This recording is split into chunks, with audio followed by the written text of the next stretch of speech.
सध्या मार्केटमध्ये भरपूर असे स्वीटकॉर्न विकायला आलेले आहेत। मी भाजी आणायला गेले तेव्हा स्वीटकॉर्न घेऊन आले होते आणि आज मी बनवते स्वीटकॉर्न पकोडा।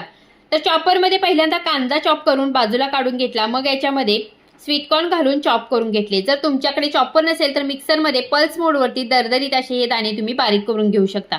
मूठभर मक्याचे दाणे मी बाजूला ठेवून घेतले होते। चॉप केलेले दाणे बाउलमध्ये घेतले।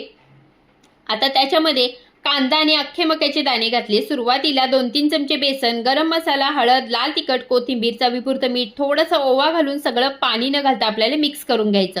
कांदा आणि मक्याच्या दाण्यांना पाणी सुटतं, त्याच्यामुळे आपल्याला थोडं थोडं बेसन घालायचं आणि बेसन आपल्याला फक्त मक्याचे दाणे बाइंड होतील इतकंच घालायचं आणि हे पकोडे आपल्याला गरमागरम तेलामध्ये सोनेरी होईपर्यंत तळून घ्यायचे। मस्त टेस्टी असे आपले हे मक्याचे पकोडे तयार होतात। खूप टेस्टी लागतात। संध्याकाळच्या चहा बरोबर किंवा मुलं शाळेतून आल्यावर त्यांना सुद्धा बनवून देऊ शकता। नक्की ट्राय करा। रेसिपी आवडली असेल तर चॅनलला लाईक, शेअर आणि सबस्क्राईब करा।